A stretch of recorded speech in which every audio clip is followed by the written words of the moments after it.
So you finally put your hands in some cash, but have no idea what art supplies to buy? Don't worry, because I'm gonna tell you the best art supplies to get in 2026. First, papers. There are a ton of different papers out there, with different grammatures, textures, and sizes, which is a little bit confusing, but don't worry about that, I got you. These are the Japanese Merriman sketchbooks. They have 126 of grammature, and they also are a bit textured, which makes them perfect for both studying and sketching.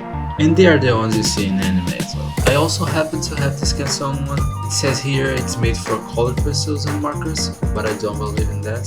Actually, I had a pretty hard time using my markers here. The colors didn't blend, and I couldn't use my colored pencils on top of them.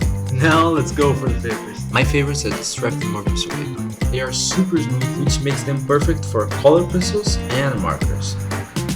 Another great paper for you to color is... oh, wait. No, don't color this one. For pencils, I use these Staedtler graduated pencils.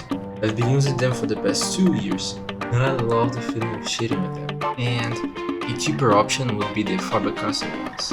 Those are the ones I use before I get the Staedtlers. My sharpener is just a simple one, pretty basic. My razor is just a Faber-Castell dust-free, and this needle eraser. You should really try these. They only erase partially your drawing, which makes it easier for you to color and outline. And talking about outline, these are all my fine liners. I use them to make the line art and to make small details on my drawings. The ones I like the most are the Copic multi-liners. The feeling of using them is really satisfying, and it doesn't bleed when I paint over it. There's also this one. This is a white gel pen, and I mostly use it to create highlights in my drawings. All these highlights were made with that pen.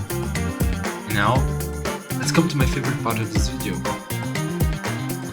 Color pencils. These are my Darrett Lightfast pencils. They have a high quality wood, their colors are super vibrant, and they blend really well. Really well. These other ones are Faber-Castell Polychromos. Their quality is similar to their ones, but they have a hardness. Last, we have the Prismacolor pencils. Honestly, these are my favorite ones. The only bad thing I can tell you is that their nib are really soft, which makes the pencil melt as you color, just like this one. So, either you choose Faber, Darrett, or Prismacolors, you will have a high quality pencil. This is probably the most expensive part of this video, my markers. These are Copic markers. They are Japanese alcohol-based markers. They come with a chisel nib and a brush nib. There's also the Copic shell, which is basically a cheaper version of the Copic sketch. But there is one twist. Even though they are expensive as jet, there's something you can do to make them affordable, which is this bad boy right here. These are Copic's refillable ink. It's pretty simple. The inks have the same name as the markers, so you buy the ink of the markers that you use the most. Let me show it to you with this tea orange ink. First, you make sure it matches the color of the marker. Then you remove the chisel nib. Now you just have to squish the ink inside the marker.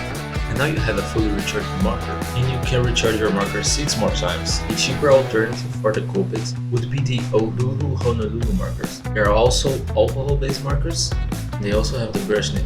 And the same thing can be said for the Artex Oros markers. You can get 160 markers with $140, which is around $1 per month. And I forgot to tell you, alcohol markers have been used for genius manga artists for decades.